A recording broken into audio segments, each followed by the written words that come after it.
Going forward. We are now at the preaching hour. Amen. Amen.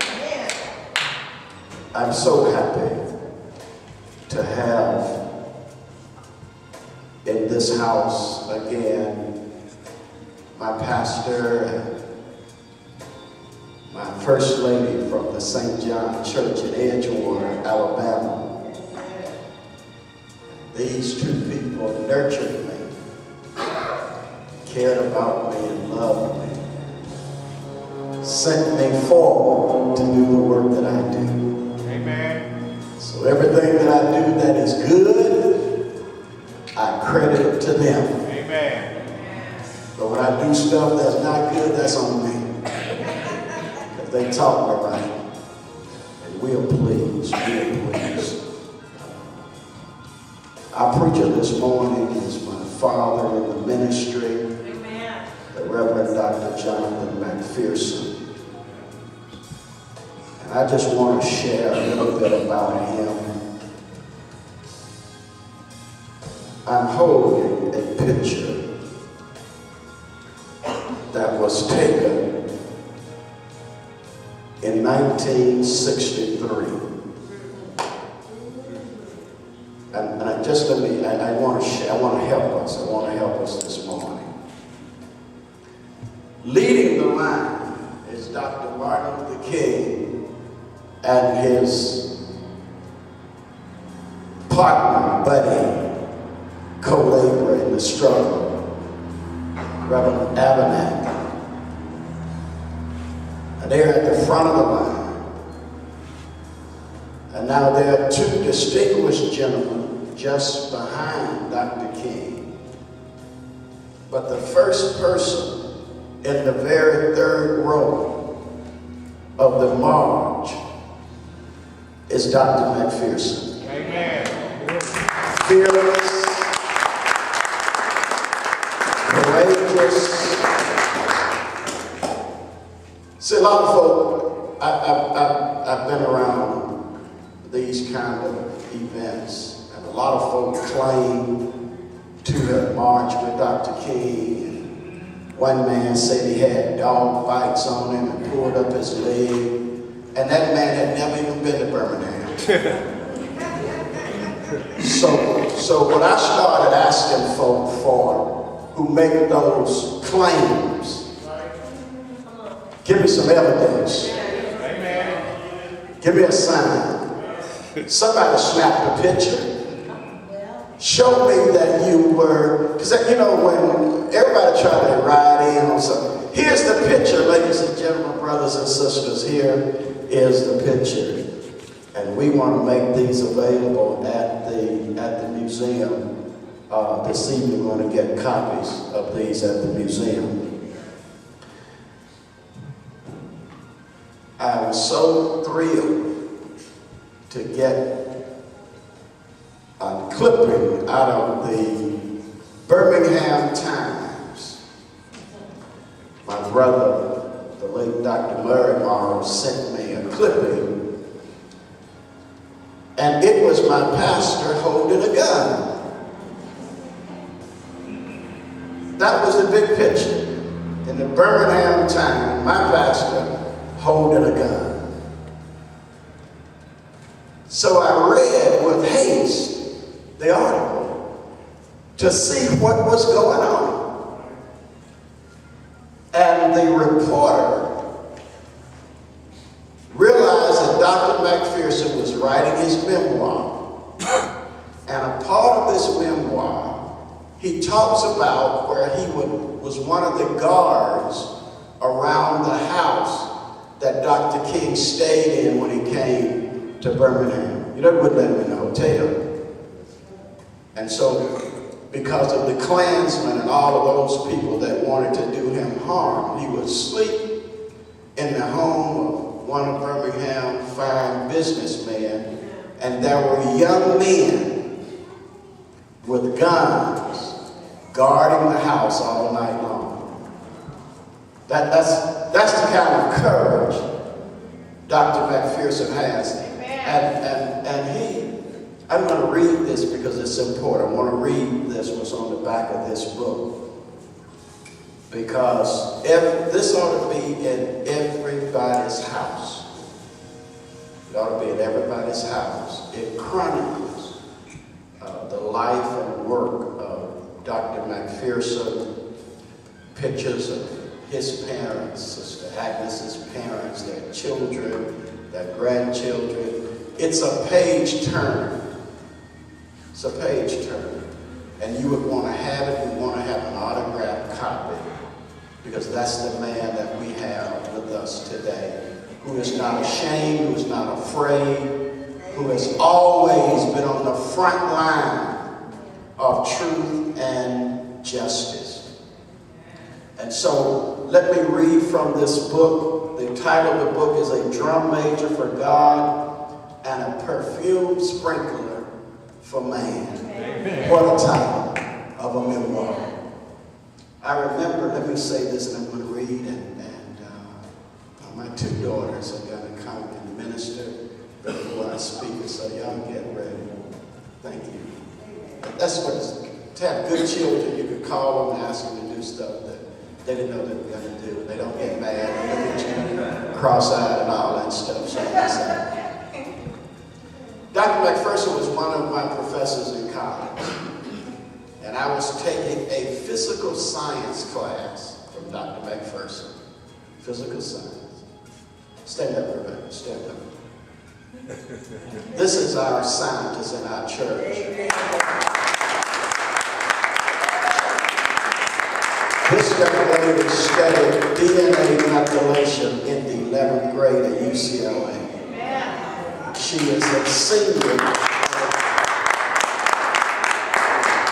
She's a senior at Xavier. What is your major? Biochemistry. Dr. McPherson's PhD is in chemistry. So y'all got something in common. She did 2 terms, 2 summers at Johns Hopkins, and she's sought after all over the country. So we're proud. Just wanted to do that.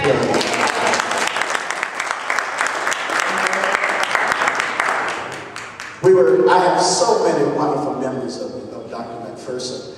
And we were sitting in this class. It was a physical science class for teachers. I had to have it in order to graduate with a teaching credential. I had to have it. So we were taking this class. And Dr. McPherson was, he liked for the students to sit around in a semicircle, and he would get right there with us. And so one day, we were in the midst of class. I was talking about some kind of physical science or something. I don't remember what that was about. But this is what struck me. One of the biology majors came in and interrupted the class. And Dr. McPherson, he's a gentle man. He looks up and he said, he called me by name, what can I do for you? He said, Dr. McPherson, and this is back in the 70s, He said, Dr. McPherson, I want to know the formula to extract caffeine from tea.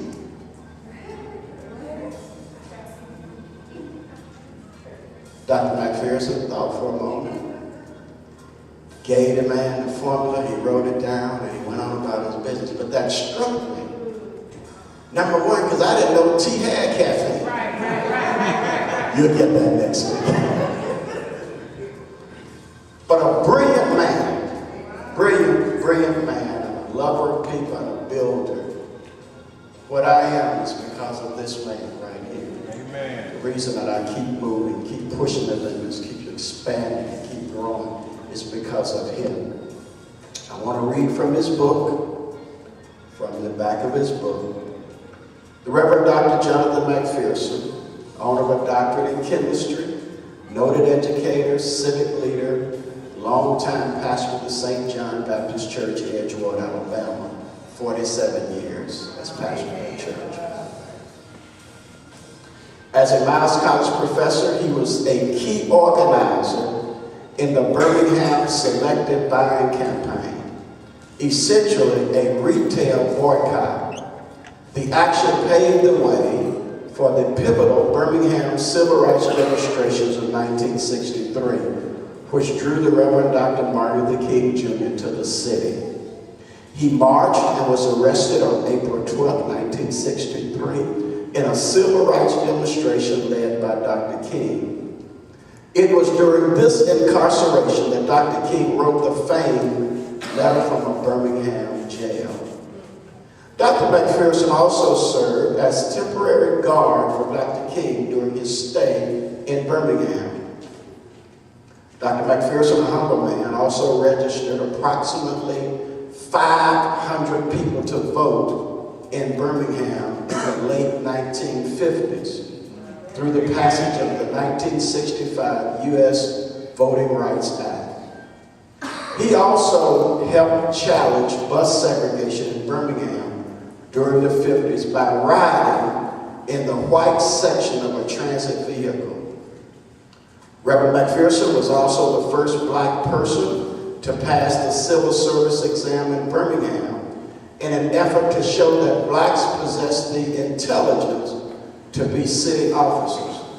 This was done to the consternation of rabid segregationist Birmingham Police Commissioner Eugene Bull Connor and attracted the attention of the reputed Ku Klux Klansmen. Ladies and gentlemen, brothers and sisters, we have in our presence a civil rights icon, a legend. Yes. But more than that, he is a father, grandfather, husband of Sister Agnes. He's a man of God, great integrity, great heart. And I want to ask you to receive him after the singing of this song as our guest preacher this morning, the Reverend Dr. Jonathan McPherson.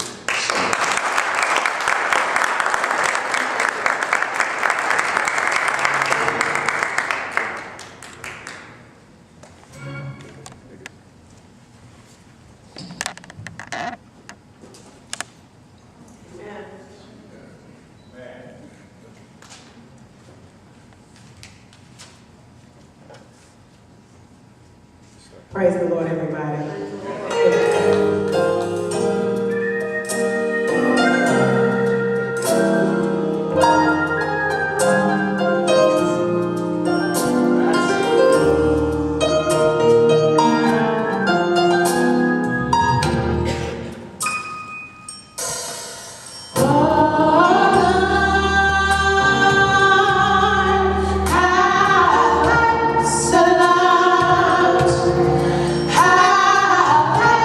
So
introduction, but for his kindness and generosity.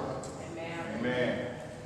I want to thank him for the awesome accomplishments that he has made since leaving Miles College. Yes.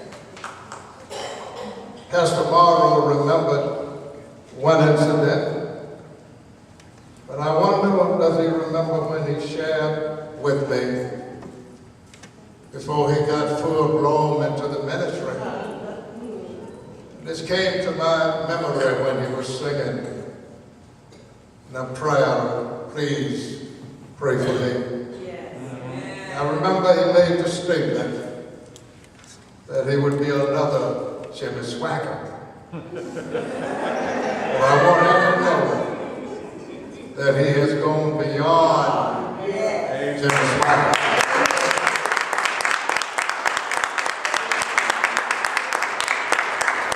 So we thank God for his awesome accomplishments.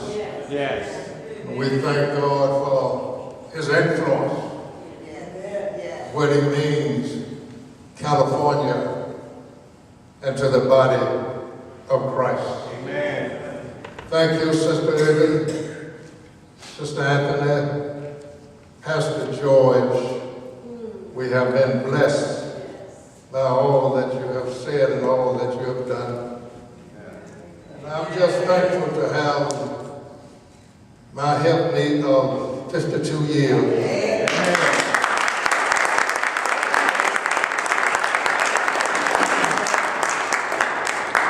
We were in Miles College for 28 years, married 52 years, Amen. St. John Baptist 47 years. And I thank God for each one of you, for we come at this time Yes. to remember a man who was a giant, one who spoke to the conscience of America about war and peace, about the poor, a man who challenged interracial injustice without a gun, a man who put his faith in a just God and not in a gun. We remember a man who had the moral courage and a great love for all people. A man who drew no distinction between the rich and the poor. A man who knew no difference between the high and the low. For Dr. King belongs to posterity. He had no rancor in his soul, and he had no bitterness in his heart. Amen. He was a prophet of the 20th century who impacted the lives of many nationwide. But I want you to know that the life of this man reemphasizes the fact that it is not how long one lives, but rather how well. Yes. Joan of Arc died at 19. Shelley died at 30. Dunbar before 35. John F. Kennedy before 46. And Jesus at 33. And then old Methuselah lived for more than 900 years. And the only thing that we know about Methuselah is that he lived and then he died. Not one paragraph has been written about his life. Jesus died at 33. And this spacious building could not hold all of the books written about his life. So the quantity of a man's life doesn't matter, but the quality of that life does.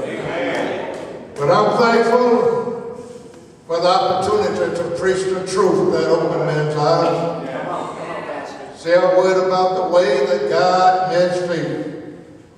Preach on the life that gives men hope. There's a word spoken by the psalmist in the 30th division of the Psalms, and it's in verse 5, where it says, "For his anger endureth but a moment. In his favor is life. Weeping may endure for a night, but joy cometh in the morning." And that's the word that I want to share with God's people. I want to challenge each one of us. If I keep my mind on the morning, then I can make it through the night. 4 words: weeping, night, joy, and morning.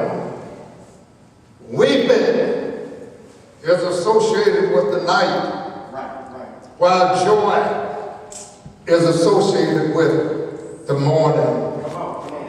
That word night represents life at its worst. It symbolizes God's wrath and all of the adverse situations and circumstances which occur in our lives. On the other hand, the term morning represents life at its best, and it symbolizes God's grace, God's goodness, God's mercy, and all of the wonderful things which happen to us during the course of our lives. But I want you to realize that human life is made up of both nights that are filled with tears, and there are some days which are filled with laughter. There are some nights which are characterized by pain, sorrow, and sadness. And there are some mornings which are filled with mirth, with merriment, with happiness and delight. In short, life, or shall I say the Christian life, is not all weeping, but it is not all joy. It's a mixture of bitterness and sweetness. And I don't care how well we attempt to fortify ourselves against nightfall. I want you to realize that it's going to come in all of our lives. I don't care how many wholesome choices we make. The sun is going to set, and the darkness is going to come in our lives. Somebody said, into each life some rain must fall. So regardless of how we plan and structure our lives, we cannot escape the night and the weeping which goes with it. Thomas A. Dorsey, he penned a beautiful song, and it says, "Precious Lord," for he seemed to have realized that nightfall is inevitable. So he said, through the storm and through the night. But even though the night is inevitable, if we can just project our minds from midnight to daybreak, from PM to AM, from chaos to illumination, we can indeed make it through the night. Now I want us to realize that making it through the night is a very serious problem for many of God's people. For most of us, just making it through the night is a king-size problem for most of the people of this world. For night represents all of the evil. Night represents all the hatred. Night represents all the corruption in our society. And if you concentrate just on the night and become so depressed that you feel like you want to say, God, please stop this world and let me get off. 95% of the news that we see and hear when we turn our television on could be labeled as night news. In every phase of our life, you've got some weeping nights that we have to endure.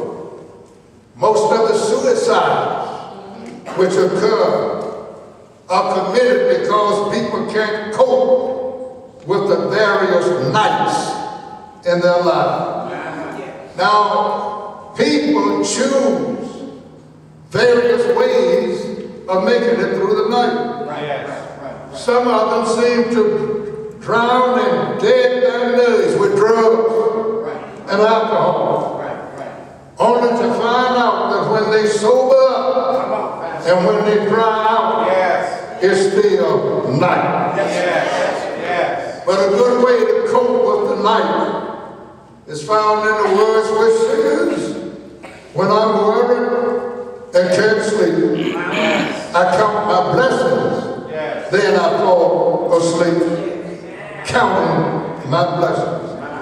And somebody else said it in these words, when waves of affliction sweep over the soul and sunlight is hidden from view, if ever you are tempted to fret or complain, just think of his goodness to you. And all of us as pastors, sometimes in the middle of the night, we find ourselves concentrating on the negative aspects of the church. But when I allow my mind to concentrate upon the morning, then I find that I'm able to make it through the night. As black people, Hispanics, we have become well acquainted with the night. And I know that we African Americans, when 20 of our foreparents were brought to the shores of this country and sold into slavery, and for 250 years, the dark night of slavery continued. It was legal and lawful, and it was done with the sanction of the government, as well as God's church. 250 years, our foreparents served a sentence of hard labor, and when their only crime was being just a few shades darker than their masters and mistresses. And then after slavery was outlawed, we went through a long night of legalized segregation. Folks to sit in the balcony of the movie, folks to sit in the back of the bus, separate restaurants, separate drinking facilities, and separate waiting rooms. We could purchase merchandise in the 5 and 10 cent stores, but we couldn't sit down and eat a hot dog at the lunch counter. And now we are in what we call de facto segregation, which means that for all practical purposes, the law says that you can come into this club, you can move into this neighborhood, but you really ain't welcome. And what I want us to realize that tonight is still going on.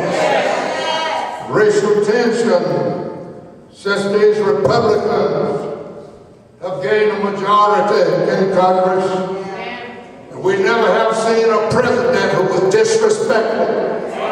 as Barack Obama. But we thank God for the young man. And we thank God for the excellent job that he has and he'll and will continue to do.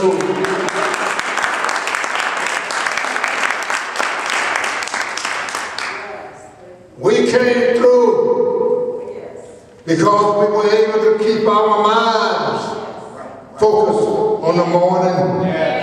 And by focusing on the morning, we as a race of people have been able to make it through the night. During the dark days of slavery, if our foreparents had dwelt upon their hardships, they would have drowned in their own tears. But they were able to project their minds upward and see that golden daybreak.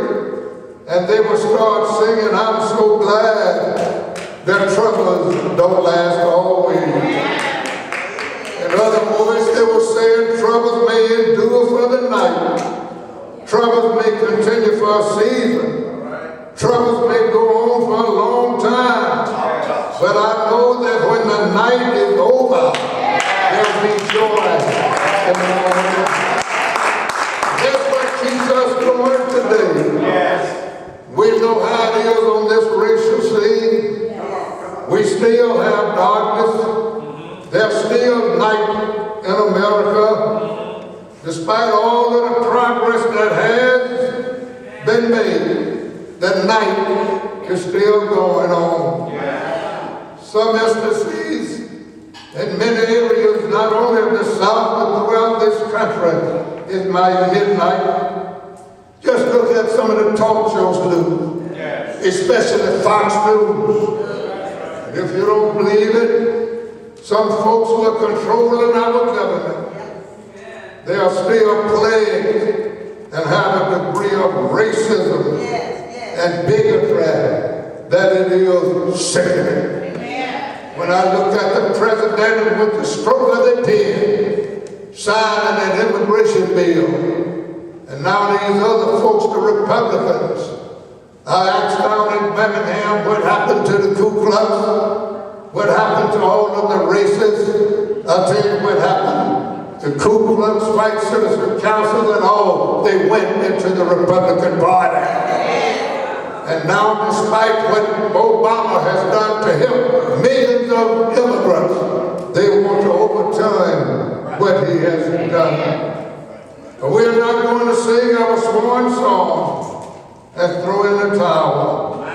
We just believe that if we turn our eyes away from all of the negative aspects of our existence, and we've got to concentrate upon the morning, then we will be able to make it through the night.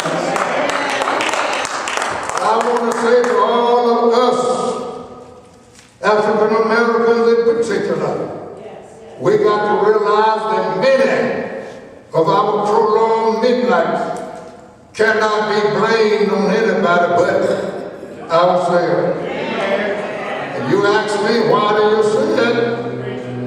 It's midnight in the ghetto, midnight in the inner city, and it's rapidly becoming midnight in the suburbs, midnight in many of our schools.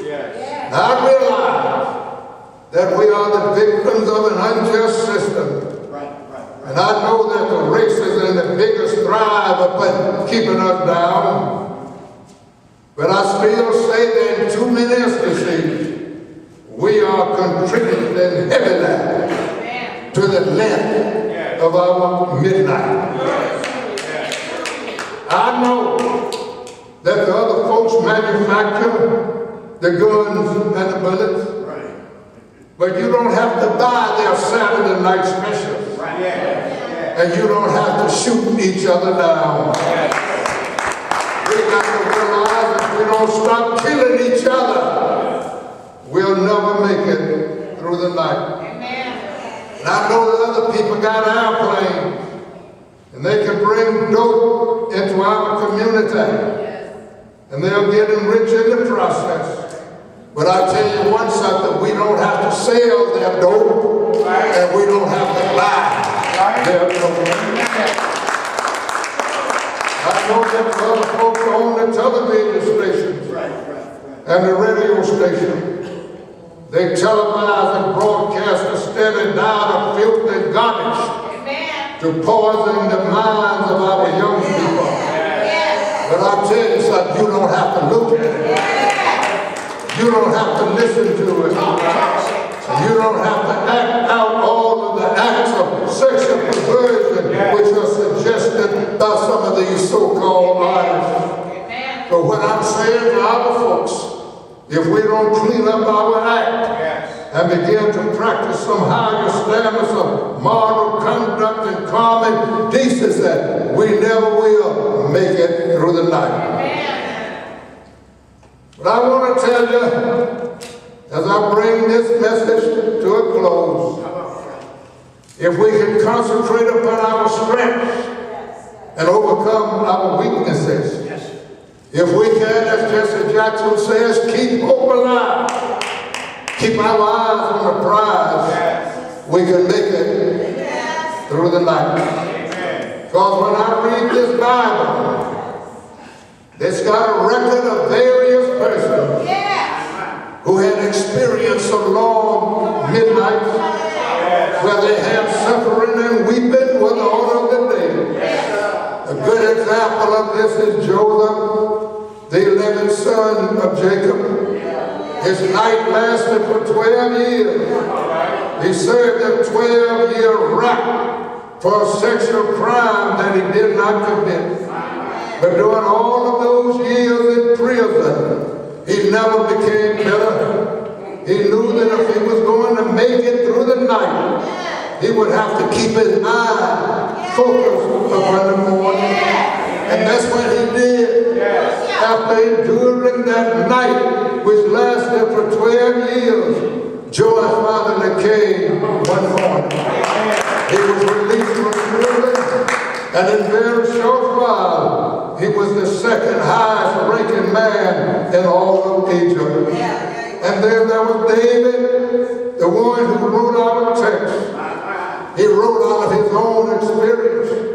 He knew what it meant to endure weeping through the night. Because of his bravery and his unparalleled skill as a warrior, he became the object of King Saul's insane jealousy. Saul hunted him down, did everything he could to destroy him.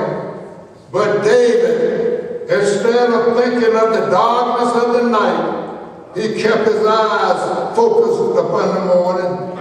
He knew that when he was a boy, he had been anointed by Samuel to become the next king of Israel. And he also knew that God can be trusted to keep his word. So instead of trying to retaliate against King Saul and take matters into his own hand, he just waited on the Lord to act. And finally the morning came.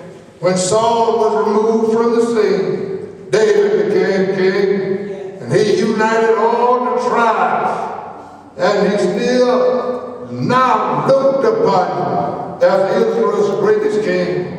And I don't have to tell you that there was joy in the morning. He made it through his night. And I look at the picture that Pastor got out there, man who was in jail for 28 years, locked up in an South African jail cell. But his morning did come. He didn't become Jim Nelson Mandela. When he was released, he became the first African president of all of South Africa.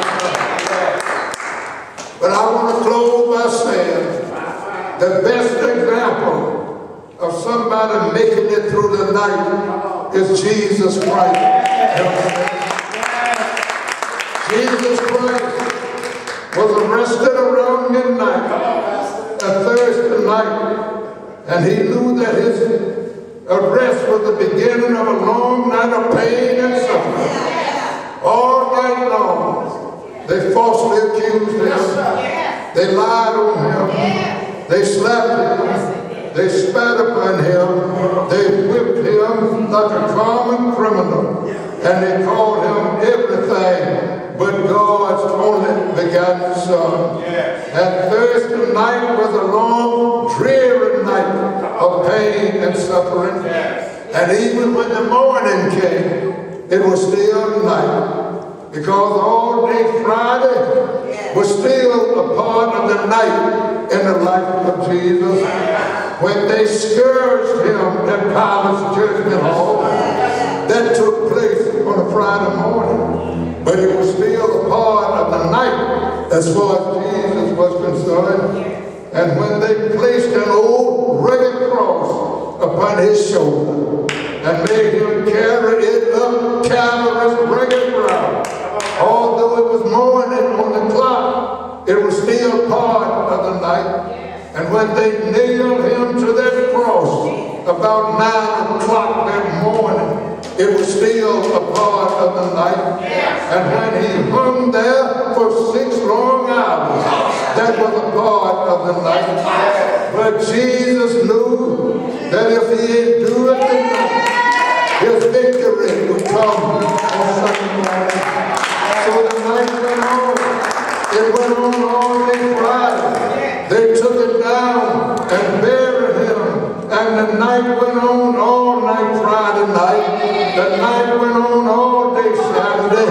The night went on all day Saturday night. But when Sunday morning arrived, Sunday morning, ushered in a brand new season of joy. There's joy on the morning side of Calvary. I know that there's weeping on the night side of Calvary, but there's joy on the morning side of Calvary. I know there's pain. I know there's suffering. I know there's disappointment. I know there's heartache. I know there's tears. I know there's sadness. I know there's such a sorrow on the midnight side of Calvary. But if I'm able to keep my mind on the morning side of Calvary, I know if I can just keep my mind on the morning, I'll be able to make it through the night. Somebody describe the night in these words. We are often tossed and driven on the restless sea of time. Summer skies and howling tempests often succeed a bright sunshine. But in that land of perfect day, when the mist have rolled away, we will understand it better by and by.